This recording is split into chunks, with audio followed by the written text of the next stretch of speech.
तो उसमें आर्किमिडीज नहीं है।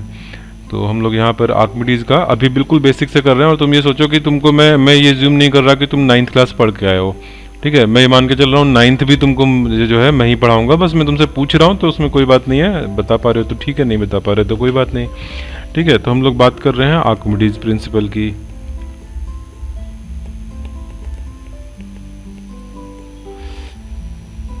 तो आर्किमिडीज प्रिंसिपल में क्या होता है, एक लिक्विड कंटेनर है, उसके अंदर हमारा एक कोई सॉलिड ऑब्जेक्ट इमर्ज्ड है, ठीक है। तो अभी शिवांग ने बताया कि कोई अगर इमर्ज्ड ऑब्जेक्ट है तो उस पर अपवर्ड जो फोर्स लगता है, यही बोला था ना, अपवर्ड फोर्स जो लगता है वो उस के मास के इक्वल लगता है, yes sir. Mass of the solid, ठीक है। अच्छा चलो अभी इस स्टेटमेंट को हम आगे डिस्कस करते हैं। इसमें क्या गलती हो सकती है, कोई बता सकता है?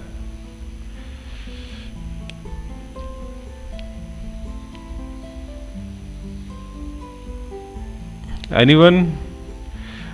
डायमेंशनली सही नहीं है, पहले तो इसको डायमेंशनली सही करो। So weight of solid, sir. Weight of solid. Okay, तो हम यहाँ पे सबसे पहले तो इसको डायमेंशनली सही कर देते हैं, क्योंकि लेफ्ट साइड में फोर्स है तो हम राइट साइड में भी फोर्स ही लिखते हैं, तो यानी कि वेट होना चाहिए, ठीक है, वेट ऑफ द सॉलिड।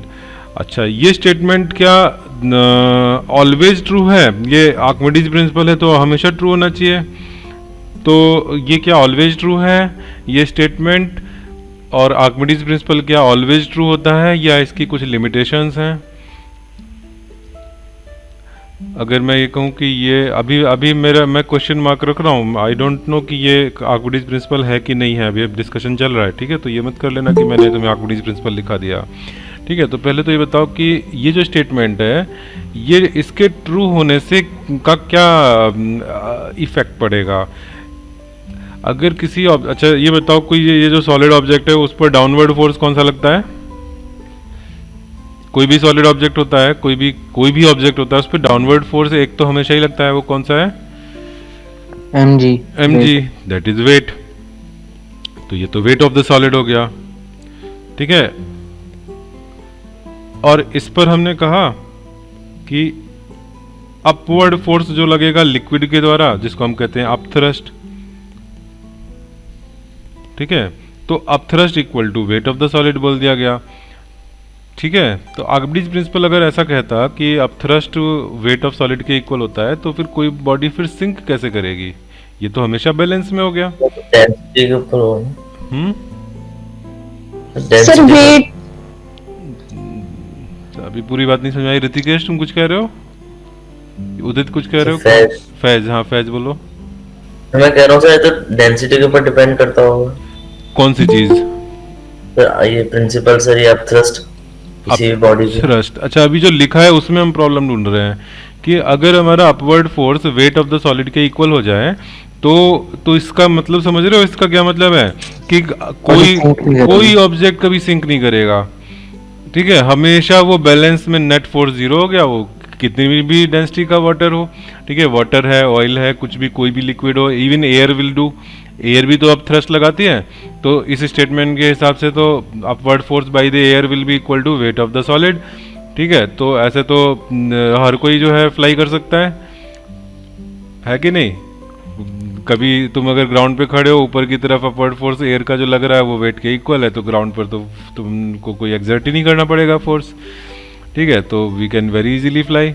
तो ऐसा तो नहीं है, ठीक है। तो ये कमी समझ में आ गई। तो हम जब भी कोई चीज़ लिखते हैं ना, तो कई बार हमें एग्जाम टाइम पे या मतलब कभी भी जब हम क्वेश्चन कर रहे हैं तो कुछ याद आ रहा होता है, तो हमें वो उसको अपने कॉमन सेंस से चेक करना चाहिए। तो ये मैंने एग्जाम्पल दिया कि हम ऐसे चेक करते हैं, ठीक है, कि ये स्टेटमेंट तो अगर ट्रू हो गया तो ऐसे में कभी डाउनवर्ड एक्सेलरेशन नहीं होगा, इवन अपवर्ड भी नहीं होगा, ठीक है। अगर मैं एक हॉलो प्लास्टिक बॉल को वाटर में अंदर डुबो दूं, उसके बॉटम पे ले जाके रिलीज करें, तो वो फटाक से ऊपर आ जाती है, वो एक्सेलरेशन भी नहीं होगा। इसमें तो तुम जहाँ छोड़ दोगे वहीं का वहीं रुक जाएगी वो, ठीक है।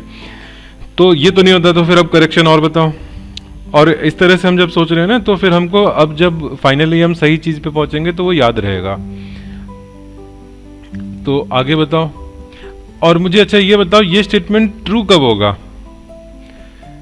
ये स्टेटमेंट लिखा है, ये बहुत स्पेशल केस में, एक स्पेशल केस में ट्रू होगा। तो वो स्पेशल केस क्या होगा जब ये ट्रू होगा?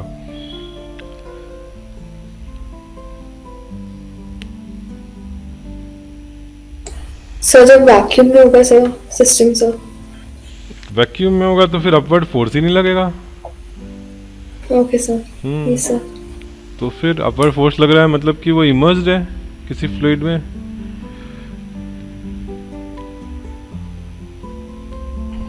If density of fluid is greater than the body. अच्छा, तब ये चीज ट्रू हो जाएगा, density of the fluid is greater than. नहीं, तब भी ट्रू नहीं होगा। उस केस में upward force will be more than the weight of the solid. So when both the densities are same.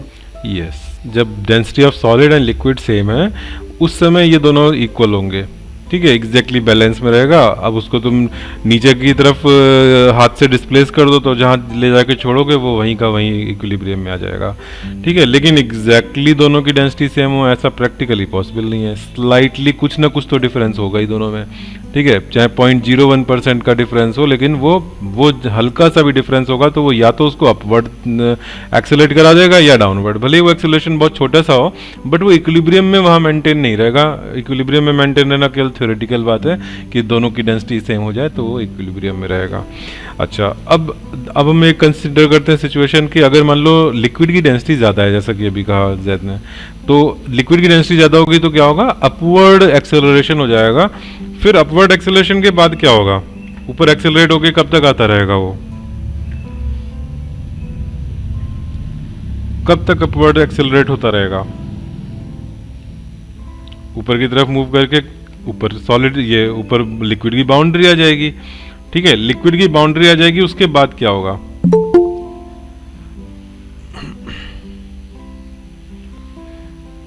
बोलो जल्दी से, लिक्विड की बाउंड्री आने के बाद क्या होगा? सर लिक्विड थ्रो ऑफ करेगा उसको ऊपर। लिक्विड से भी वो और ऊपर आ जाएगा। अच्छा, ऊपर आने के बाद क्या होगा? अगर मान लो वो बहुत ऑलमोस्ट इट इज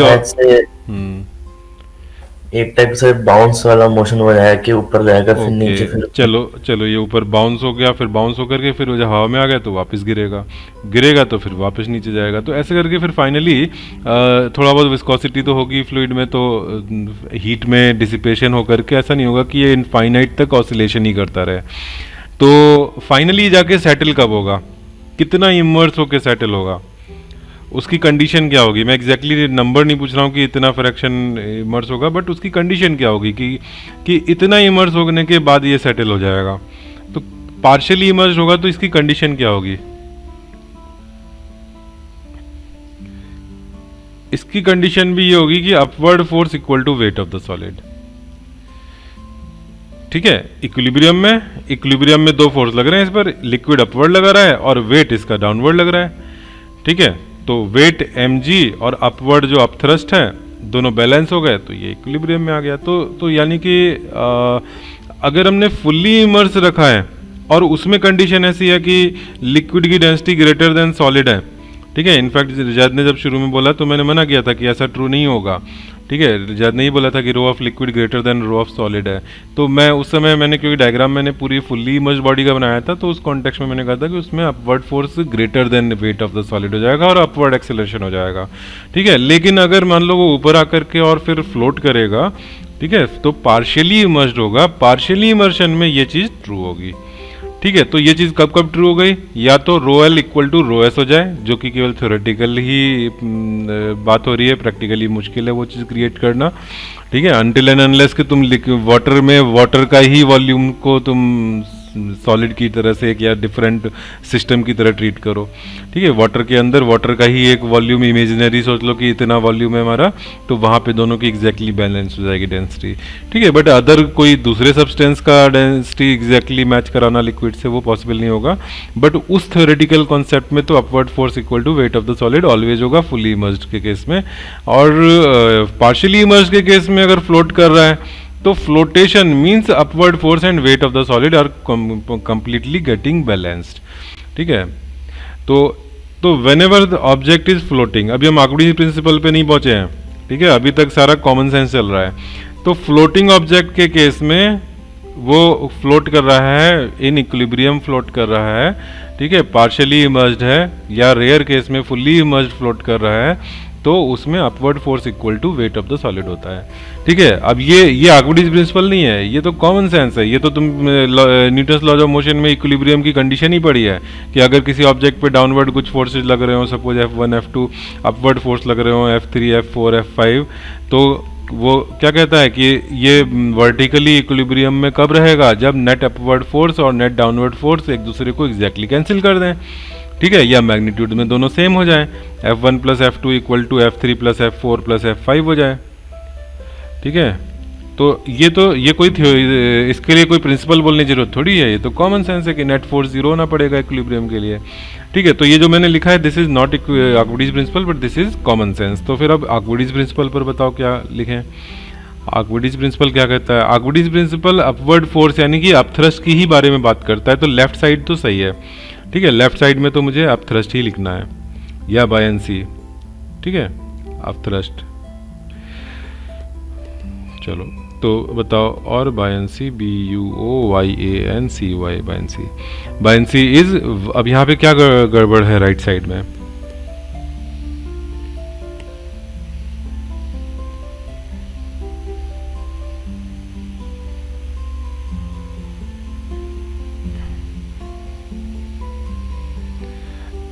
एनीवन, किसी को याद नहीं आ रहा? अभी हम लोगों ने स्टोक्स में, हाँ बोलो, स्टोक्स वाले में जब टर्मिनल वेलोसिटी करी थी वहां तो ये चीज आई थी, अपथ्रस्ट लिखा था हमने। बोलो, कोई कुछ कह रहा था, जैद कुछ कह रहे थे। Weight of water displaced. Yes, wait of the fluid displaced. ठीक है, वाटर इज इट ओके, अगर वाटर है तो वाटर, तो वेट ऑफ फ्लूइड डिस्प्लेस्ड। ठीक है, लिख लो उसको पूरा करके।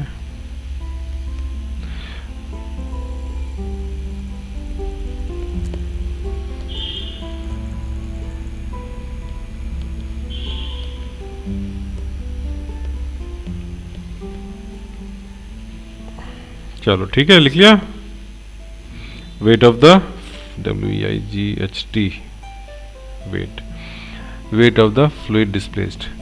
अच्छा, अब इसको जरा प्रूव करते हैं। और प्रूविंग मैं इसलिए नहीं करा रहा कि कहीं प्रूविंग आएगी एग्जाम में, तो CBSE के सिलेबस में नहीं है, लेकिन प्रूविंग इसलिए करा रहा हूँ कि फिर जब हम जे एडवांस के क्वेश्चन करेंगे तो हमको पता रहेगा कि यहाँ पे हम आर्किमिडीज प्रिंसिपल आंख बंद करके लगा सकते हैं जो हमने पढ़ा है अभी अभी, और कहाँ पे नहीं लगा सकते हैं। ठीक है, इसलिए मैं प्रूविंग करा रहा हूँ। तो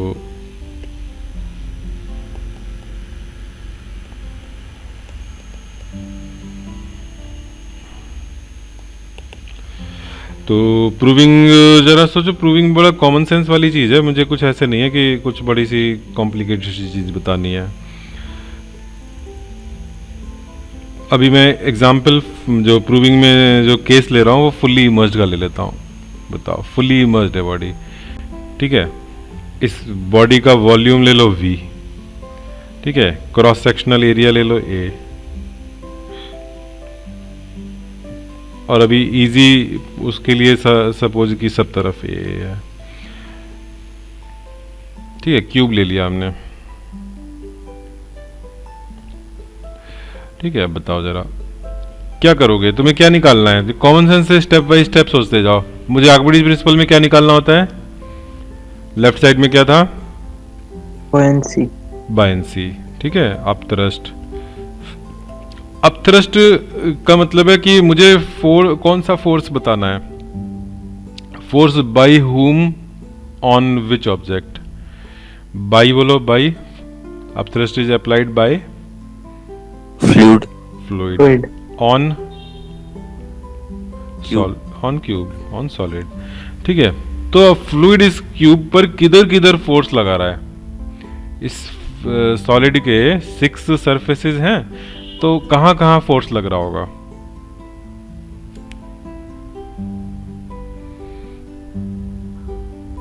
on all its side. On all it side, सारी साइड में, ठीक है।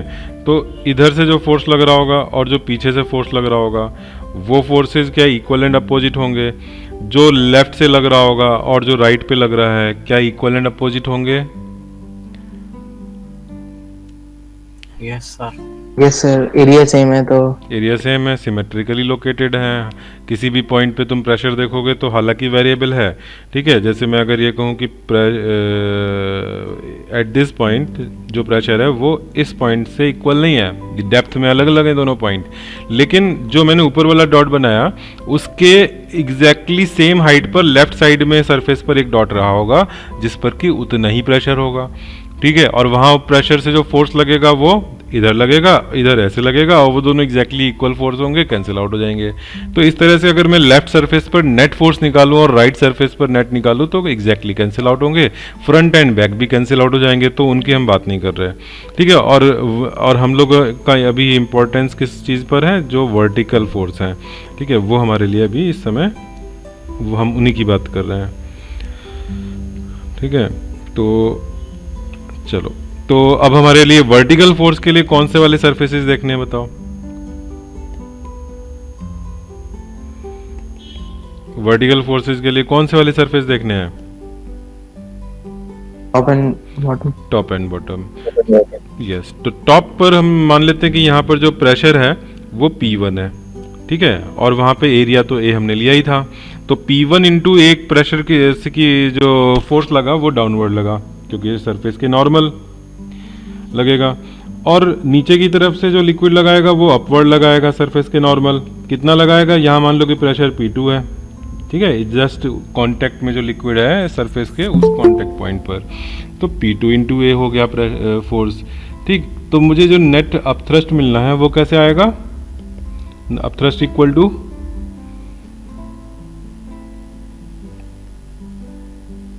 बोलो, P2 into P2 into A minus P1 into A। Yes, ये हो गया, ठीक है, ये नेट अपथ्रस्ट है। अच्छा, अब मुझे ये प्रूव करना है कि this is equal to weight of the fluid displaced. क्या करा जाए?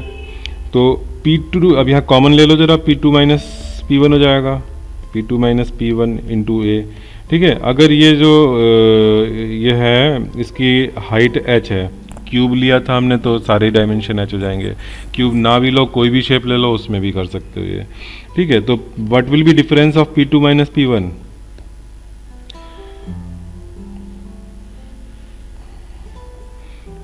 तो पता है तुम लोगों को? Rho GH.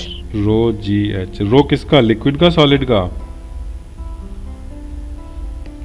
रो एस या रो? सॉलिड। ओके, सॉलिड के रो से प्रेशर डिफरेंस क्रिएट होगा। अगर सॉलिड यहाँ पे नहीं होता मैं तुमसे तब इन दो पॉइंट के बीच में प्रेशर डिफरेंस पूछता जो एच का हाइट के डिफरेंस पर है, तो तुम क्या बताते इनमें प्रेशर का डिफरेंस कितना होगा पॉइंट ए और पॉइंट बी में? The rho GH और rho liquid का. तब तो यहाँ सॉलिड तो पिक्चर में ही नहीं है। अगर मैं जस्ट एक सिंपल पॉन्ड में जाकर के पूछूं कि 1 मीटर के डेप्थ पे प्रेशर कितना होगा तो तुम रो जी एच ही तो प्रेशर डिफरेंस रखोगे। तो रो किसका? लिक्विड का। ठीक है, तो ऐसे थोड़ा सा कॉमन सेंस से सोचा करो कि सॉलिड का यहाँ क्या काम है प्रेशर डिफरेंस में? सॉलिड का कोई काम नहीं है। ठीक है, ये तो तुम्हारा लिक्विड की प्रॉपर्टी है प्रेशर डिफरेंस। चलो ठीक है, तो रो एल इंटू जी एच हो गया। अच्छा, और एरिया है ए, एच इंटू ए क्या हो गया? वॉल्यूम। वॉल्यूम। ठीक है, तो रो एल इंटू वॉल्यूम लिख देते हैं और जी ए हो गया। What is rho l into we?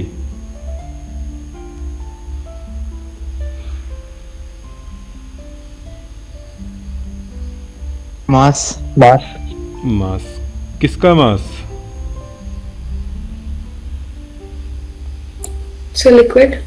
Liquid का। कौन से कितने सिस्टम के लिक्विड का? जो वी वॉल्यूम में है। वी वॉल्यूम किसका है? सॉलिड का वॉल्यूम है। ठीक है, वी वॉल्यूम सॉलिड का है और सॉलिड फुल्ली इमर्ज्ड है तो वो लिक्विड डिस्प्लेस भी अपने वॉल्यूम के बराबर कर रहा है। ठीक है, तो वॉल्यूम सॉलिड का भी है और लिक्विड डिस्प्लेस्ड का भी है, और ये बड़ा कॉमन सेंस की बात है कि जितना सॉलिड का वॉल्यूम होगा वो सॉलिड अपने इमर्स होने पर उतना ही वॉल्यूम लिक्विड को डिस्प्लेस करेगा। ठीक है, तो एक ये मैं कॉमन सेंस वाली स्टेटमेंट लिख दे रहा हूँ कि volume of liquid displaced is equals to volume of immersed part of solid. ठीक है, कोई लॉ नहीं है ये, this is just common sense. ठीक है भाई, कॉमन सेंस।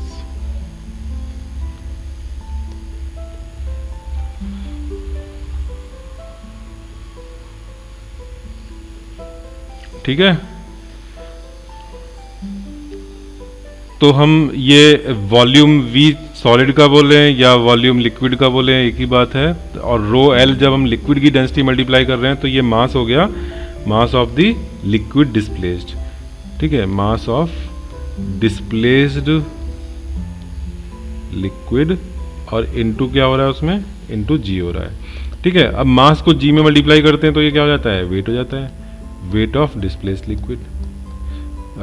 लिक्विड की जगह फ्लूइड लिखो, बेटर होगा, डिस्प्लेस्ड फ्लूइड। ठीक है, यहाँ पे लिक्विड की जगह पे फ्लूइड लिख लेना, फ्लूइड जनरल हो जाता है। ठीक है, अब मैं रो में L लिख दिया है तो अब उसको लेके परेशान मत हो। ठीक है, वो लिक्विड बोलो या फ्लूइड बोलो। ठीक है, लिक्विड भी लिख लोगे तो साथ में कमेंट लिख लेना कि लिक्विड में गैसेस भी इंक्लूड कर रहे हैं। ठीक है, गैसेस में बिल्कुल इसी तरह से ये आर्किमिडीज प्रिंसिपल अप्लाई होता है, बट गैसेस के केस में यूजुअली हम बायनेंसी को निग्लेक्ट कर देते हैं क्योंकि rho of gas is very very small.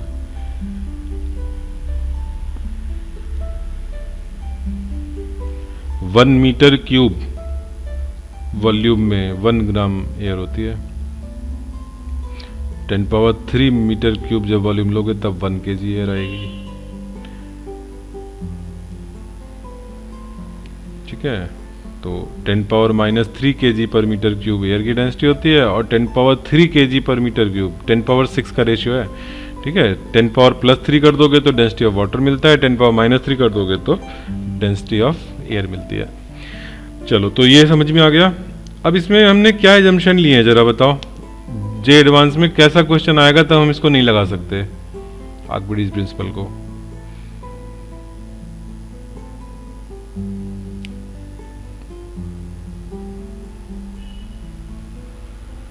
बोलो जरा, अब दिमाग जरा चलाओ इसमें, कहाँ कहाँ पर कोई एजम्पशन दिख रहा हो इसमें।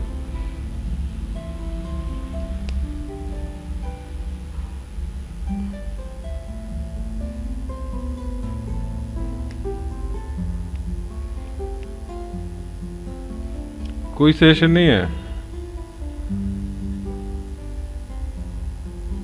Incompressible fluid. ओके, इनकम्प्रेसिबल लेना क्यों जरूरी है? कंप्रेसिबल हो जाएगा तो कहाँ प्रॉब्लम आएगी? डेंसिटी चेंज होने लगेगी। वेरी गुड, तो तुमने थोड़ा और जनरल बात बोल दी कि ऐसा लिक्विड जिसमें कि डेंसिटी वेरिएबल हो, अलग अलग हाइट पर अलग डेंसिटी हो।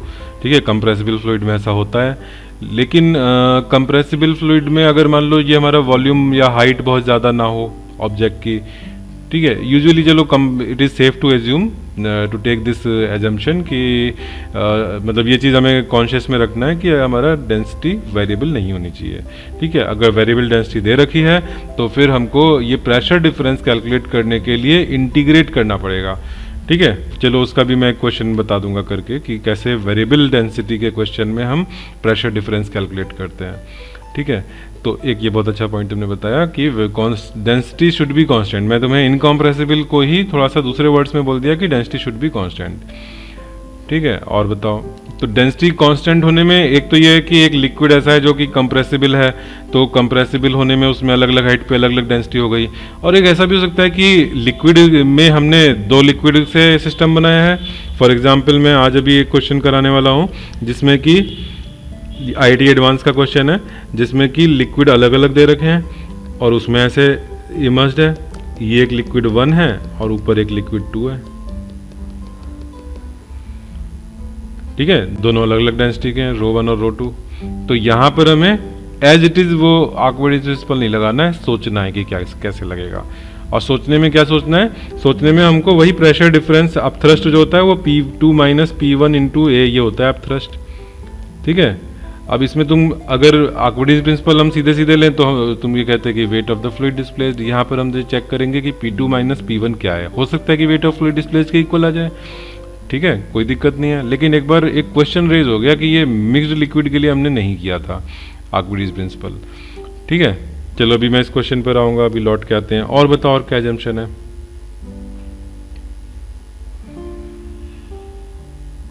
Sir, density of solid is greater than density of liquid. ऐसा कहाँ एज्यूम किया है?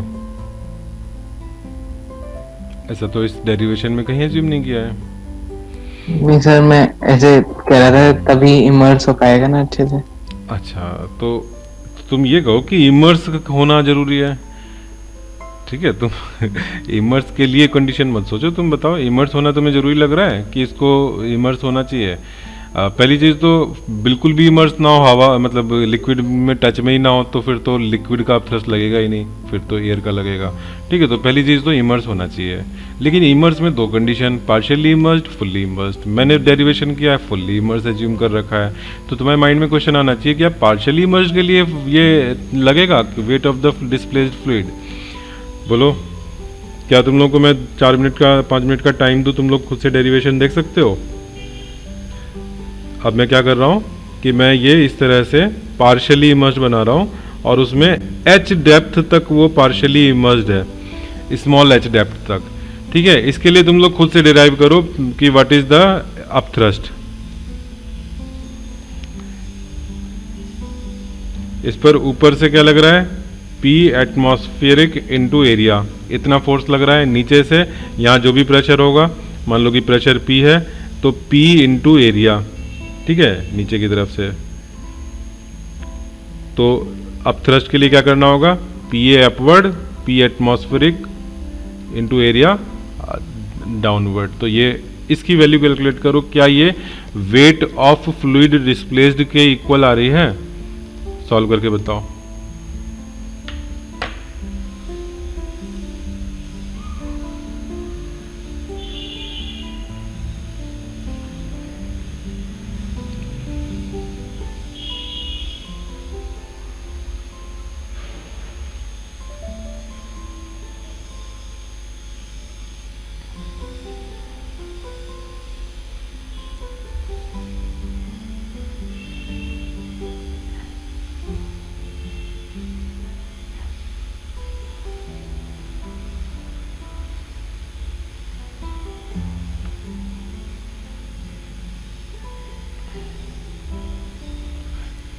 हुआ P माइनस पी ATM क्या होगा? P जो प्रेशर है वो कहाँ का प्रेशर है? P यहाँ ये बॉटम पॉइंट पे जो कांटेक्ट में लिक्विड है, बॉटम पॉइंट पर वहां का प्रेशर है। वहां का प्रेशर कितना होगा?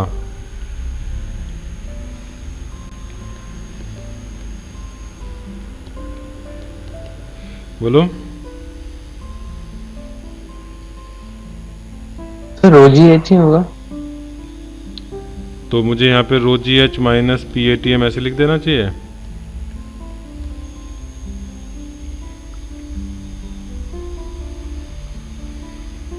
देखो, रो जी एच जो फॉर्मूला होता है वो प्रेशर डिफरेंस का होता है। ठीक है, ये पॉइंट और ये पॉइंट, इनके बीच में हाइट h का डिफरेंस है। तो इनके बीच में जो प्रेशर डिफरेंस होगा, इसको मैं 0.1 बोल देता हूँ, इसको 2 बोल देता हूँ। तो P2 minus P1 will be rho ji H. अगर तुम कह रहे हो कि P2 रो जी एच है तो this is wrong unless you identify P2 with gauge pressure. अगर तुम ऐसा बोल रहे हो कि P2 गेज प्रेशर है, रो जी एच है, तब तो ठीक है। ठीक है, लेकिन हम अगर मेंशन नहीं कर रहे हैं तो एब्सोल्यूट प्रेशर बता रहे हो, फिर तो P क्या करना है, तो फिर P2 माइनस P1 या तो लिखो। P1 कितना है, 1 पॉइंट टॉप सरफेस पर है, वो तो एटमॉस्फेरिक हो गया। तो P2 माइनस P एटमॉस्फेरिक रो जी एच हो गया। बोलो, तो मुझे क्या चाहिए था, यही तो चाहिए था, P2 माइनस P एटमॉस्फेरिक। ठीक है, यही चाहिए था। Yes sir. तो मेरा आंसर रो जी एच है, ना कि P को मैं रो जी एच लिखूं। ठीक है, P को रो जी एच लिखने के बजाय P माइनस P ATM को मुझे रो जी एच लिखना है। सर फिर तो आंसर सेम ही है फिर सर। यस। और ये रो किसका? लिक्विड का। तो rho l g into volume, तो volume into g which is equal to m into g, mass of liquid into g which is weight of the fluid displaced. ठीक है, तो यस, तो हमने देख लिया पार्शियली इमर्स है तो भी हमारी आर्किमिडीज प्रिंसिपल करेक्ट है। ठीक है, आर्किमिडीज प्रिंसिपल क्या हुआ? आर्किमिडीज प्रिंसिपल ये हुआ, अब 9th क्लास की अगर हम लैंग्वेज देखें, तुम लोगों ने रटे होंगे उस statement, if an object is partially or fully immersed in a liquid, then it experiences an upward thrust या upward force called upthrust, buoyancy force, which is equal to, ठीक है, अब यहाँ से शुरू हो रही है जो काम की चीज़ है, which is equals to the weight of the fluid displaced। ठीक है, तो काम की चीज़ तो छोटी सी है, upthrust equal to weight of the fluid displaced। ठीक है, शुरू में जो बोला वो लंबा सा sentence, if an object is partially और फुल्ली इमर्स्ड, तो ये चीज़ ये है कि ये हम पूरी कंडीशंस बता रहे हैं। तुम लोगों को याद है, ये याद किया था फुल्ली और पार्शियली इमर्स्ड, जब भी मैं 9th क्लास में पूछता हूँ बड़े अच्छे से बच्चे बताते हैं पूरी अच्छे से राइमिंग के साथ। तुम लोगों ने भी याद करी थी? मैंने तो 10th में ज्वाइन किया था। अच्छा, नहीं वैसे 9th क्लास में स्कूल में तो कराते हैं ना। तो चलो ठीक है, इस साल तो 9th वालों के सिलेबस से ही हट गया है पूरा टॉपिक। अब वो लोग 11th में आएंगे तो उनको बिल्कुल जीरो से ही पढ़ाना होगा। अच्छा चलो, तो ये हो गया, समझ में आ गया, पार्शियली इमर्स्ड हो फुल्ली इमर्स्ड हो दोनों केस में चलेगा। अब जरा हम अपनी वाली सिचुएशन पर आते हैं जो मैं जेई वाली कह रहा था। मैंने कहाँ डायग्राम बनाया है, ये इसमें जरा बताओ, रो लिक्विड दो तरह के हैं, एक रो 1 डेंसिटी का, एक रो 2 डेंसिटी का, और उसमें मैं हाइट दे दे रहा हूँ यहाँ पर H1,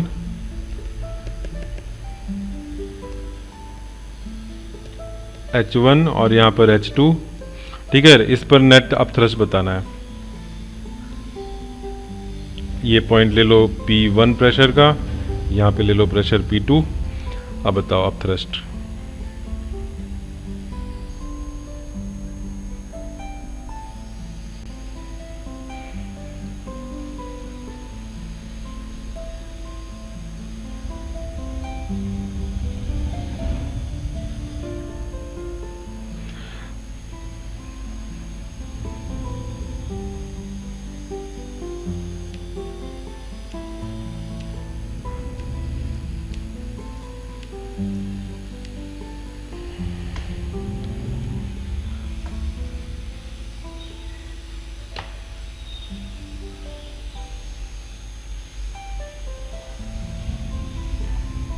क्या हुआ बोलो?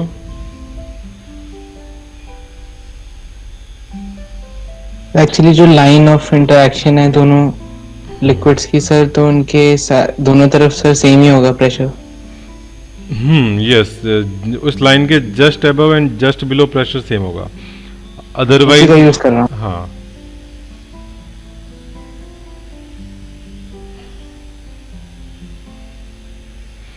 तो इस पॉइंट पर ऊपर P1 से नीचे कितना प्रेशर बढ़ जाएगा? ρ1 GH1, ये प्रेशर यहाँ का हो गया, तो यहाँ का प्रेशर कितना हो गया? सेम हो गया। ठीक है, फिर उसके बाद तुम यहाँ का निकालो,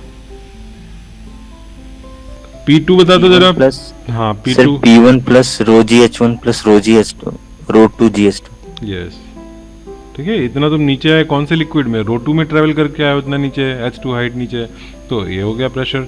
ठीक है, तो अब ये P2 आ गया, this is equals to P2। ठीक है, तो P2 माइनस P1 यहाँ से देख रहे हो, ρ1 GH1 plus row 2 GH2 into area A. ठीक है, ρ1 H1 इंटू ए, रो 2 H2 इंटू ए, और बाहर जी ले लिया, ये क्या हो गया? ρ1 H1 ए क्या होगा? मास ऑफ फर्स्ट लिक्विड जो डिस्प्लेस हुआ, ये मास ऑफ सेकेंड लिक्विड, तो ये weight of total liquid displaced हो गया कि नहीं? दोनों लिक्विड में जितना जितना डिस्प्लेस हुआ उतना हो गया ये।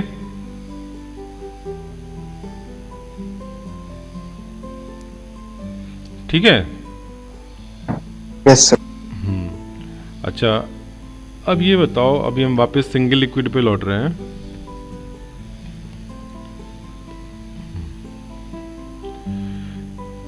एक एजम्पशन तुम लोगों ने मेंशन नहीं किया यहाँ पर। अगर मान लो मेरा जो ऑब्जेक्ट है वो कुछ इस तरह के शेप का है, बकेट, तुम लोग 10th में पढ़े होगे कौन सा शेप बोलते हैं बकेट वाले को, क्या बोलते हैं, हाँ फर एफ से कुछ बोलते हैं ना, तो वैसा है। तो इस केस में बताओ ये लगेगा buoyancy is equal to weight of the fluid displaced. हमने अभी जो है टॉप में एरिया और बॉटम में एरिया तो कॉमन निकाल लिया था। इसमें क्या होना चाहिए, इसमें नीचे से लगने वाला फोर्स थोड़ा कम हो जाना चाहिए, एरिया छोटा हो गया। Yes sir. तो अगर मेरा मैं 3 अगर फिगर बनाऊं यहाँ पर,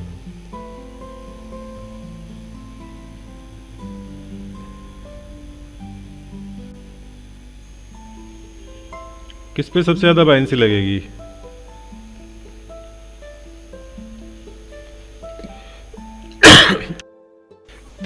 तीनों का वॉल्यूम सेम है, given volume of A, B, C are same and each is fully immersed.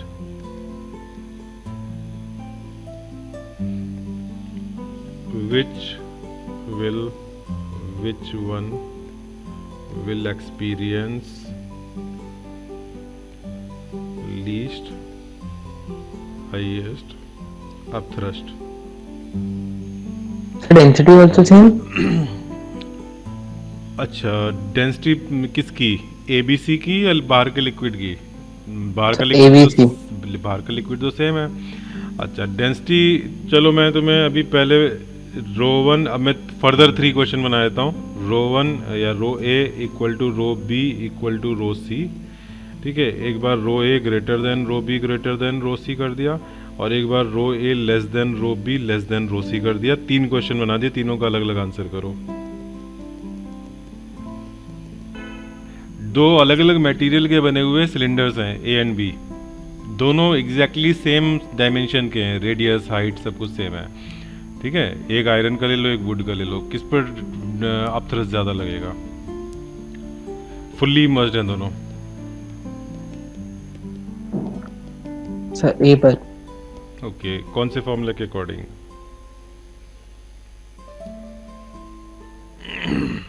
बताओ अपथ्रस्ट ऑन ए कितना होगा, वैल्यू बताओ, मैग्नीट्यूड। वॉल्यूम वी ले लो, दोनों के वॉल्यूम वी हैं, दोनों के वॉल्यूम वी हैं, तो अपथ्रस्ट बताओ ए पर कितना लगेगा, फॉर्मूला बताओ। Weight of fluid displaced. तो डेंसिटी किसकी लिखोगे, ए की, बी की, लिक्विड की? किसकी? लिक्विड की। इनटू एरिया इनटू हाइट या वॉल्यूम ले लो, ए की जगह पे सीधे वी ले लो, ठीक है। ये हो गया मास, सॉरी ये हो गया, हाँ मास हो गया, मास इनटू जी वेट हो गया, ठीक है। तो यहाँ पे तो रो ए और रो बी का कोई रोल ही नहीं है, ठीक है। आयरन हो या वुड हो, दोनों में सेम लग रहा है, अपथ्रस्ट सेम है, ठीक है। कोई काउंटर आर्ग्यूमेंट हो तो बताओ, फिर मैं तुम्हें कन्विंस करूंगा। दोनों का वॉल्यूम सेम है तो दोनों सेम फ्लूइड को डिस्प्लेस कर रहे हैं, सेम वॉल्यूम को, same mass and same wait of the fluid displaced, तो अपथ्रस्ट भी सेम लगेगा, ठीक है। अंडरस्टूड। तो अपथ्रस्ट किस पे डिपेंड नहीं करता है, सॉलिड की डेंसिटी पे डिपेंड नहीं करता अपथ्रस्ट, ठीक है। हाँ बोलो सर। पर हमने वो अभी स्टार्टिंग में आर्किमिडीज प्रिंसिपल से पहले जो डिस्कस किया था सर, कि अगर density of solid is greater then the density of fluid, तो सर वो फोर्स ज्यादा होता है, और जब वो इक्वल होते हैं तो बैलेंस हो जाता है फोर्स। हाँ, तो अब तो बैलेंस हो जा रहा है, तो उसमें अपथ्रस्ट की वैल्यू थोड़ी कम हो जा रही है, अपथ्रस्ट वेट को बैलेंस कर दे रहा है।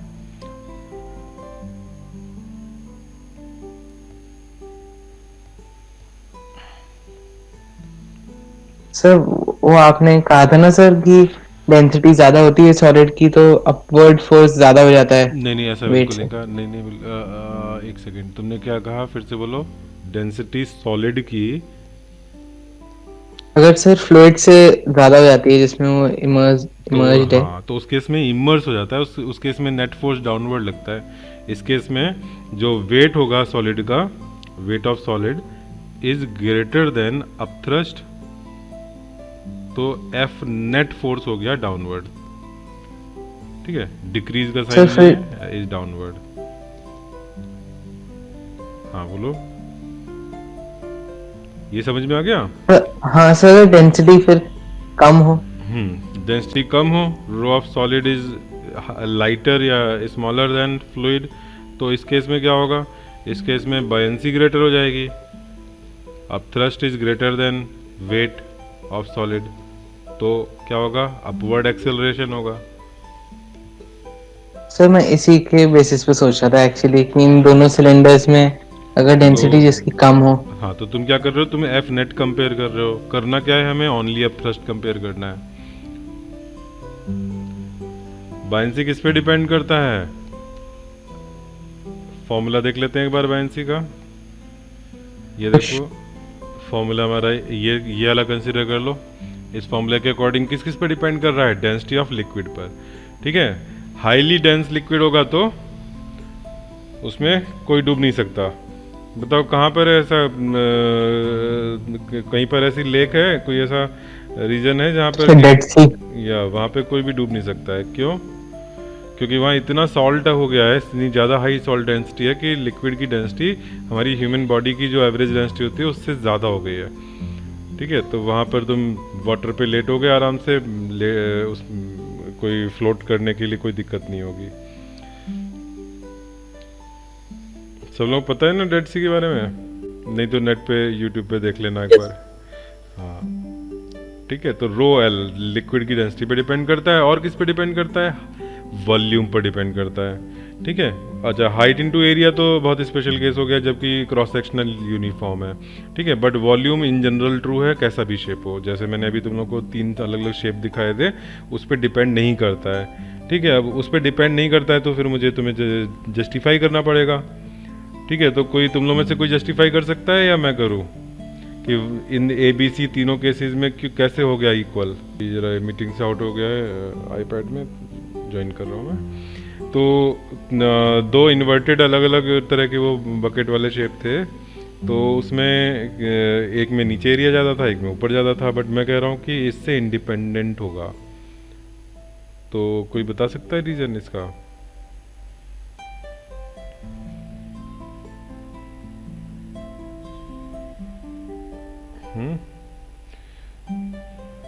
अच्छा, अभी तक तो हमने जितने वेरिएशन देखे उसमें तो ये अप्लाई हो जा रहा है आर्किमिडीज प्रिंसिपल, तो फिर अब ये भी सोचो कि कहाँ पे अप्लाई नहीं होगा। ठीक है, अभी मैं तुम लोगों को वो सारे एग्जांपल्स दिखाए जहाँ पे वेरिएशन था, स्टैंडर्ड डेरिवेशन से थोड़ा सा अलग था, लेकिन वहाँ पर फाइनली हमने देखा कि अप्लाई हो जा रहा है। ठीक है, इनफैक्ट ये नॉन यूनिफॉर्म वाला क्रॉस सेक्शन हो या आर्बिट्री शेप हो, उसमें भी वॉल्यूम इमर्स देखना है, शेप कैसी है उससे फ़र्क नहीं पड़ता। ठीक है, अभी मैं ज़रा ये कनेक्ट हो जाए तो जस्टिफाई करूँगा कि कैसे हम लॉजिकली सोच सकते हैं। बट अब ज़रा सोचो कि एक्सेप्शन कहाँ पर होगा यहाँ पे? सर इसमें सर हम विस्कस फोर्स को इग्नोर कर देते हैं। अच्छा, विस्कस फोर्स कब अप्लाई होता है बताओ? किस कंडीशन में? लिक्विड विस्कस है, विस्कस लिक्विड में भी ऐसा हो सकता है कि विस्कस फोर्स नहीं लग रहा हो।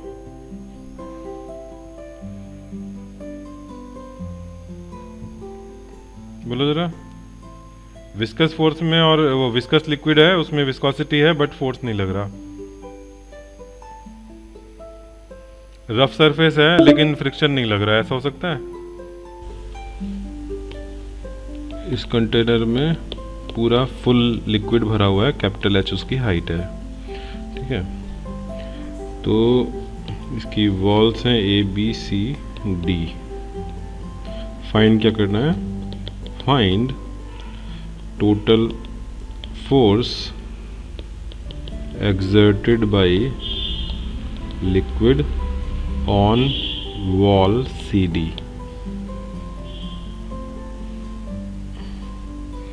ठीक है, A। Number B, what can be considered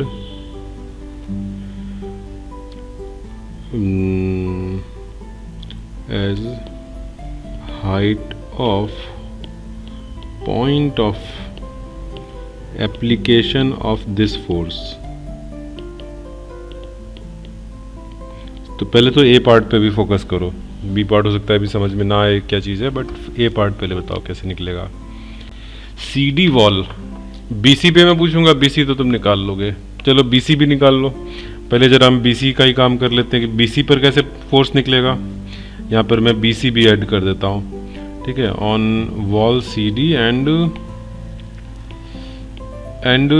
bottom B C. तो पहले बी सी कर लेते हैं। बी सी कैसे करोगे? सर 180 m प्लस रो जी एच। अच्छा, ये आंसर है तुम्हारा?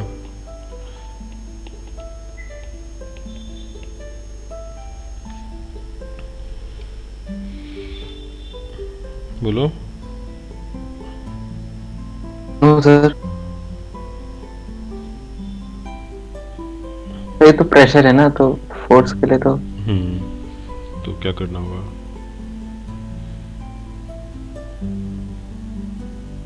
एरिया चाहिए होगा उसके। फोर्स के लिए सर प्रेशर इनटू एरिया करना होगा। तो एरिया क्या? Pressure into area. प्रेशर कितना? 180 m प्लस रो जी एच। PATM प्लस रो जी एच इंटू एरिया, ठीक है। अच्छा, BC पर जो फोर्स लग रहा है वो हमारे लिए क्या ये पूरा पूरा फोर्स हमें फील होगा BC पर, या कुछ अलग चीज़ जो हमारे लिए प्रैक्टिकली इम्पोर्टेंट होगी, वो क्या चीज़ होगी?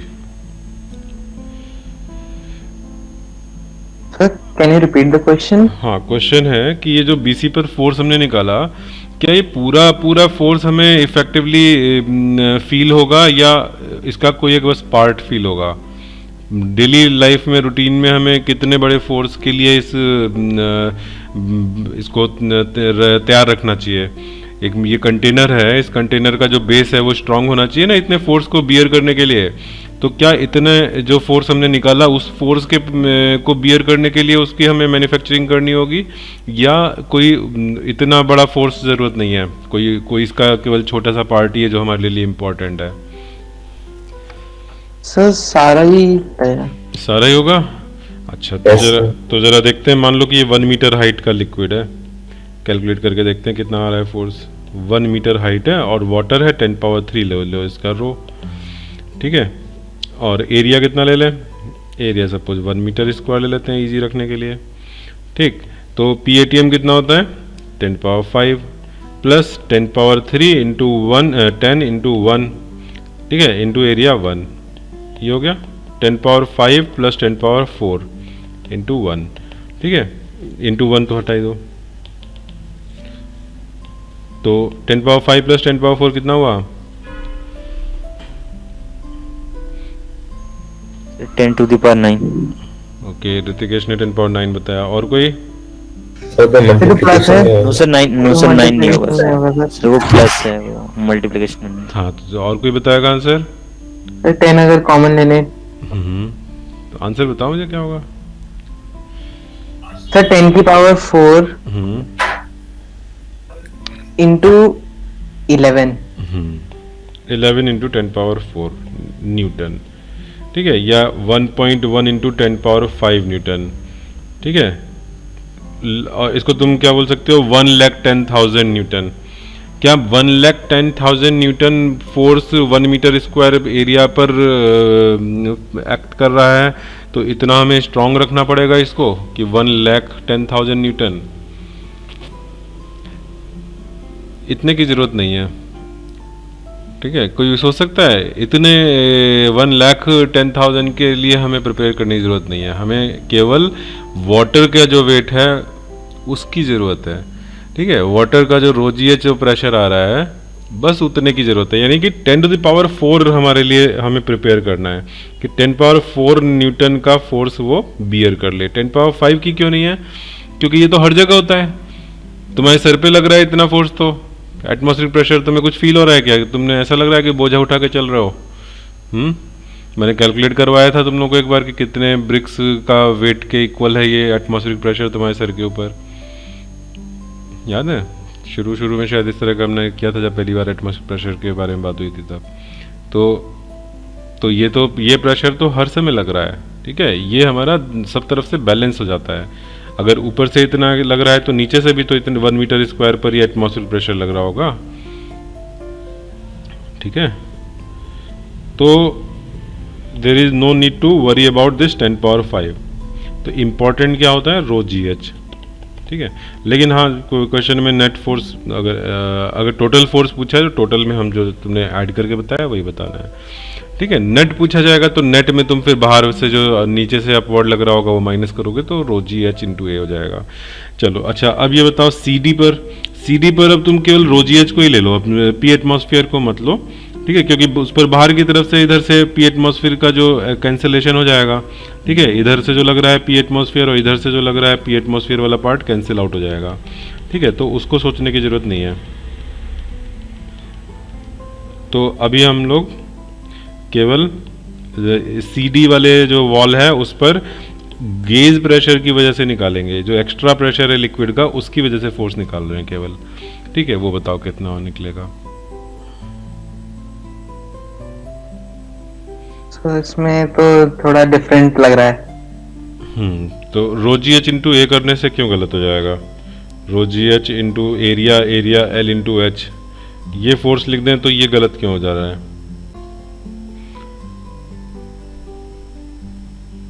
तो उसमें तो एच हम पीसी ताकि नीचे निकल जाए। ये जो रो जी एच है ये तो प्रेशर एट द बॉटम है, बॉटम लेयर पर जो फोर्स प्रेशर लग रहा होगा वो रो जी एच है, जबकि उससे ऊपर जाओगे तो एच से कम हाइट है और ऊपर जाओगे बिल्कुल टॉप पे 0 हाइट है। तो ये हाइट वेरिएबल है, ठीक है? प्रेशर अलग अलग हाइट पर अलग अलग होगा, तो हमें फोर्स के लिए क्या करना होगा?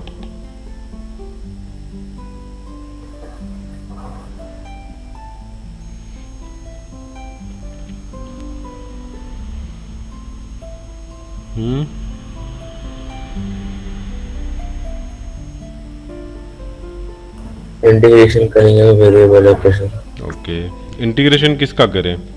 तुमने बिल्कुल सही कहा है। अब इंटीग्रेशन के लिए हम किस चीज़ को तैयार करें कि अब इसका इंटीग्रेशन करना है?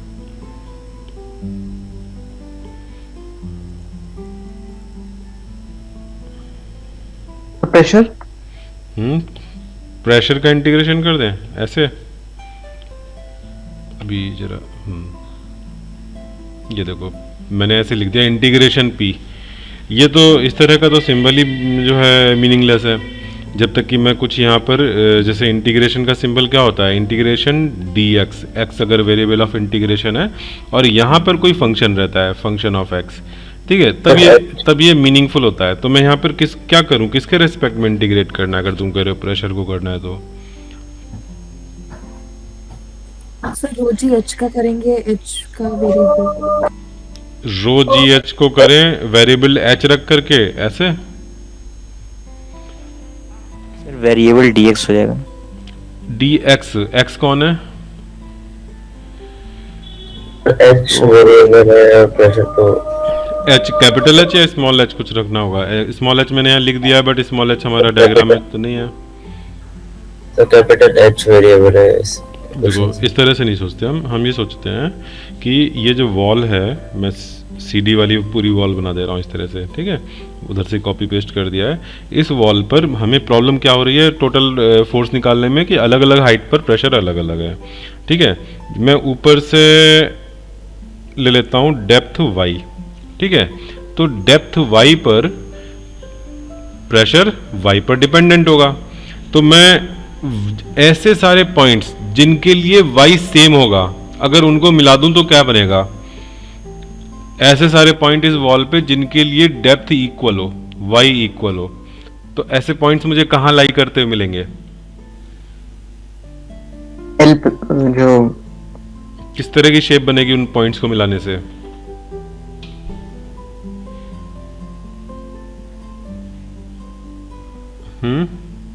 Can you repeat the question? या रेक्टेंगुलर रेक्टेंगुलर क्या रेक्टेंगल पूरा, तो ये रेक्टेंगुलर ही है शीट वॉल, तो वो रेक्टेंगल कैसा होगा, कहाँ होगा? मेरा क्वेश्चन है कि हम ऐसे सारे पॉइंट्स देखें जिन पर कि y सेम हो, तो वो उन सारे पॉइंट्स का लोकस क्या होगा, पाथ क्या होगा, उनको मिला दो तो क्या बनेगा? एक स्ट्रेट लाइन बनेगी। Yes, Yes, straight sir. Line बनेगी। टॉप एल के बराबर होगी वो, टॉप कैसे, वर्टिकल लाइन होगी, हॉरिजॉन्टल लाइन होगी? हॉरिजॉन्टल। यस, एल के बराबर तुमने कहा यस ऐसे बनेगी। ठीक है, अब यहाँ पर मैं क्या कर रहा हूँ, क्योंकि हमारा y वेरिएबल है, y में छोटा सा डिफरेंशियल एलिमेंट ले लिया dy। ठीक है, छोटा सा, ये जो इसकी विड्थ है वो dy ले ली। ठीक है, और ये लेंथ l है, तो इसका छोटा सा एरिया dA क्या हो जाएगा? जितनी स्ट्रिप ये बनी है उस स्ट्रिप का एरिया क्या हो जाएगा? L into D Y. L into D Y. ठीक है, अब हम क्या करें, हम इतने से स्ट्रिप पर फोर्स निकाल रहे हैं, क्योंकि हम छोटी सी स्ट्रिप ले रहे हैं, एलिमेंट ले रहे हैं, तो हमने फोर्स को भी डीएफ लिखा। डीएफ क्या हो जाएगा? इस हाइट पर जो प्रेशर है इनटू डीए। ये आया समझ में? तो जब भी हम इंटीग्रेशन का हमें लगता है कि इंटीग्रेशन हो रहा है या जरूरत पड़ेगी इंटीग्रेशन की, तो तुम ये सोचते हो कि किस चीज का इंटीग्रेशन, किस चीज को सम करें। ठीक है, कौन सी चीज को सम करना है, तो हम यहाँ पर फोर्सेस को सम कर रहे हैं। क्यों सम करना पड़ रहा है फोर्सेस का? क्योंकि एक बार में हम प्रेशर इनटू एरिया नहीं कर पा रहे हैं। ठीक है, तो हमें फोर्सेस छोटे छोटे से एलिमेंट पर लेना होगा। अब छोटा एलिमेंट कैसे चूज करते हैं, ये बात मैं बहुत बार बता चुका हूँ। छोटा एलिमेंट ऐसे चूज करते हैं कि जो चीज हमारी वेरिएबल है उस वेरिएबल को फिक्स करके हमें एक स्ट्रिप मिल जाती है, सर्कुलर रिंग मिल जाती है, ठीक है, शेल मिल जाता है, जैसे भी डिपेंड करता है। हम लोगों ने सेंटर ऑफ मास वाले चैप्टर में बहुत सारे करे थे इस तरह से। ठीक है, तो यहाँ पर हमें एक रेक्टेंगुलर स्ट्रिप मिल गई जहाँ पर सब जगह पर प्रेशर इक्वल होगा, सेम हाइट पर है वो। ठीक है, सेम डेप्थ पर है ऊपर से, तो वहाँ पर प्रेशर सेम होगा। तो मैं प्रेशर इनटू एरिया जब कर रहा हूँ तो मैं प्रेशर के कहाँ का रखूँगा? वाई डेप्थ का। ठीक है, अब मुझे प्रेशर लिखने में कोई प्रॉब्लम नहीं है, तो प्रेशर क्या लिख दें? डेप्थ वाई पर कितना होगा? रो जी वाई। ठीक है, अगर हमें एटमॉस्फेरिक भी ऐड करना होता तो हम PATM प्लस रो जी वाई कर देते हैं। अभी मैंने कहा कि एटमॉस्फेरिक को हम निगलेक्ट कर दे रहे हैं क्योंकि वो दोनों साइड में कैंसिल आउट हो जाएगा। रो जी वाई, और DA को क्या लिख दें? DA को क्या लिख दें? LD Y. ठीक है, DA, ठीक है, थोड़ा सा ऐसे कर दिया। ठीक है, DF हो गया। अब तुम इंटीग्रेशन करने के लिए रेडी हो। अब तुम्हें फोर्स चाहिए, तो फोर्स के लिए हम DF को इंटीग्रेट करेंगे।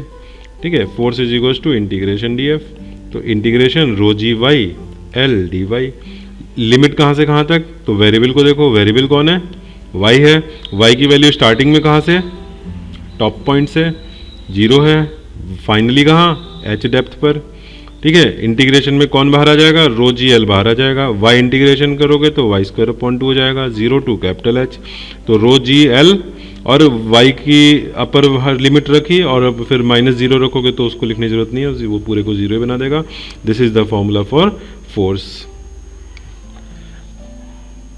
ठीक है, this is force applied on this wall, vertical wall, rho G L H by H square upon 2। ठीक है, डायमेंशनली देखो तो प्रेशर इंटू हाइट स्क्वायर यानी कि एरिया हो गया। ठीक है, प्रेशर इंटू एरिया से फोर्स की डायमेंशन भी आ गई। ठीक है, यस सर। अच्छा, इस चीज को अगर मैं ऐसा कहूं कि हम ऐसा ले सकते थे कि जो प्रेशर है वो हालांकि हाइट पे डिपेंडेंट है, अलग अलग हाइट पर अलग अलग प्रेशर है। एक चलो ग्राफ बनाते हैं, प्रेशर वर्सेस y की वैल्यू 0 से लेकर के h तक जा रही है, तो प्रेशर का वेरिएशन कैसे हो रहा है y के साथ? ग्राफ लीनियर होगा कि पैराबोलिक होगा, कैसा होगा? प्रेशर विद y, प्रेशर का y के साथ क्या रिलेशन है बताना जरा। P is equals to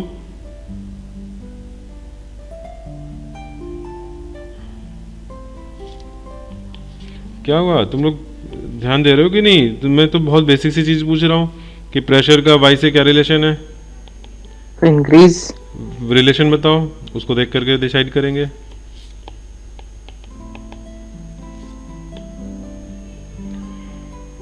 P और वाई का रिलेशन कहीं हमने यूज नहीं किया है क्या? यहाँ देखो, वाई डेप्थ पर हमने प्रेशर लिखा था, तभी तो ये निकाला है ये फोर्स। तो यहाँ प्रेशर क्या लिखा था वाई के टर्म्स में? सर रो जी वाई। रो जी वाई। तो P equal to rho ji Y, graph कैसा बनेगा? लीनियर। लीनियर बना। ठीक है।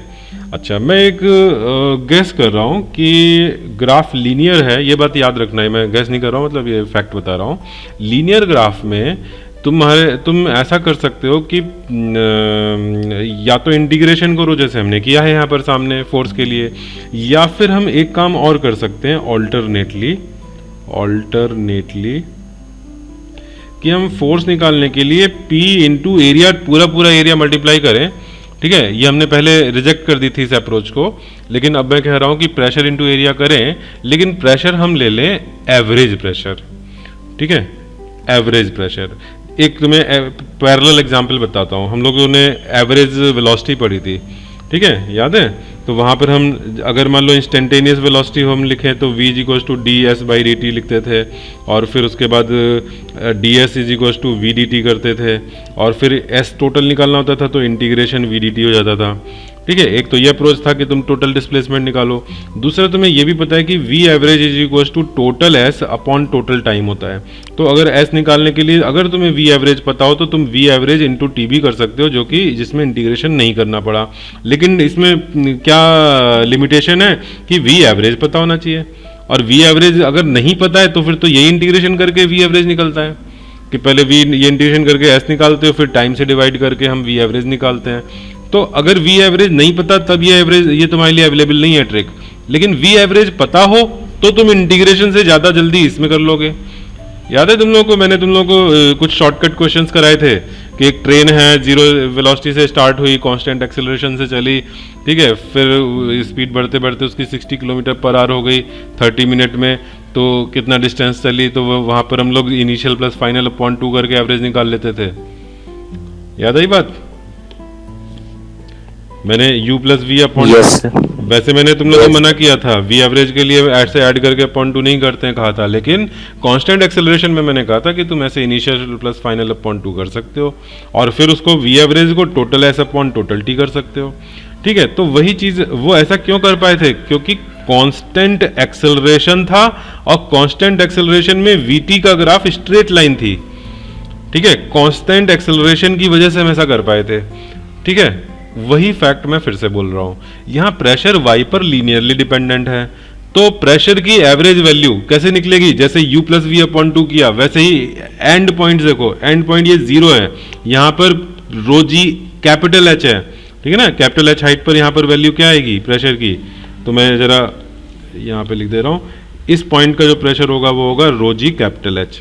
ठीक है, तो तुम्हें ऊपर वाला एंड पॉइंट पता है, नीचे वाला एंड पॉइंट पर 0 है प्रेशर, तो P एवरेज कैसे आएगा?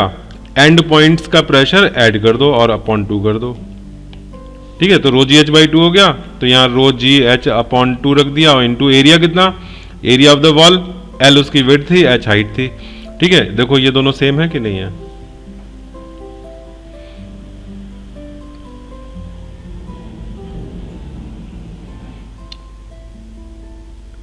ठीक है, दोनों सेम है।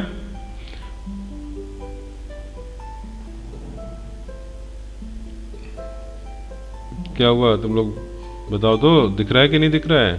ऑल्टरनेट मेथड से जो आया, ठीक है, तो ज़्यादा इजी कौन सा है? जिसमें इंटीग्रेशन नहीं करा वो ज़्यादा इजी है, लेकिन उसकी वो कब यूजफुल है? वो तब यूजफुल है जब P एवरेज इजीली अवेलेबल हो। और P एवरेज कब इजीली अवेलेबल है? जब प्रेशर का y से जो ग्राफ है वो लीनियर हो। ठीक है, प्रेशर कांस्टेंट हो तब तो हम इंटीग्रेशन पे जाएंगे ही नहीं। ठीक है, ये तो बात हम इंटीग्रेशन का शॉर्टकट तब ढूंढ रहे हैं जब प्रेशर हमारा वेरिएबल है। तो वेरिएबल है तो उसमें कैसा वेरिएबल हो? लीनियर हो। तो हम एवरेज को कैसे निकाल लेते हैं? दोनों एंड पॉइंट्स के बीच की वैल्यू ले लेते हैं। ठीक है, यहाँ पर h/2 पर जो प्रेशर होगा रो जी h/2।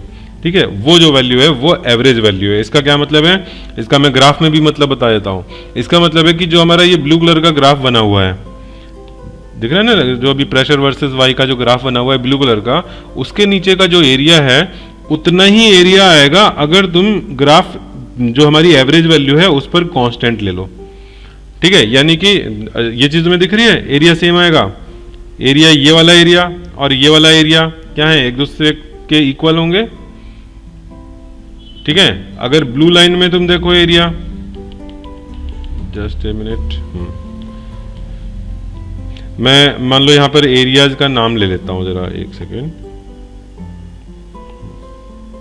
ये एरिया मान लो है स्मॉल ए, ये भी स्मॉल ए, ठीक है, और ये पूरा एरिया है, this whole thing is B.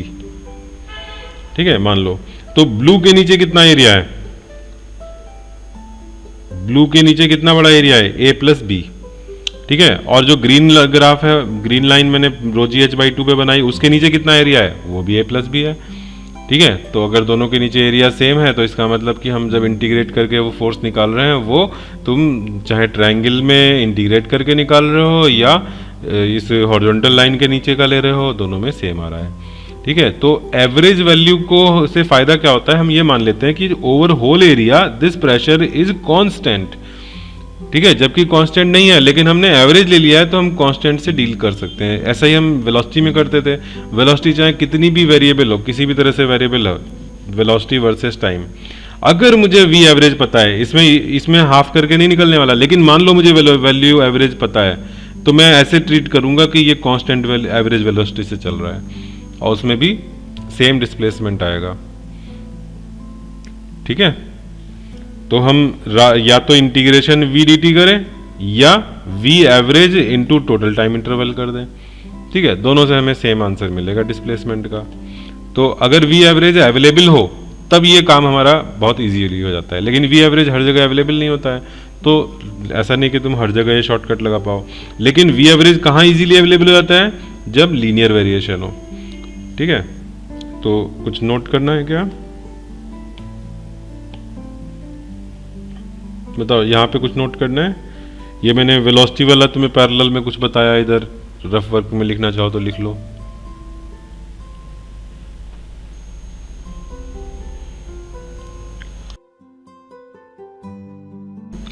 अच्छा, आगे बढ़ते हैं। तुम लोग स्क्रीनशॉट लेना हो या कल रिकॉर्डिंग में अपलोड कर दूंगा, ठीक है, तो वहां से देख लेना।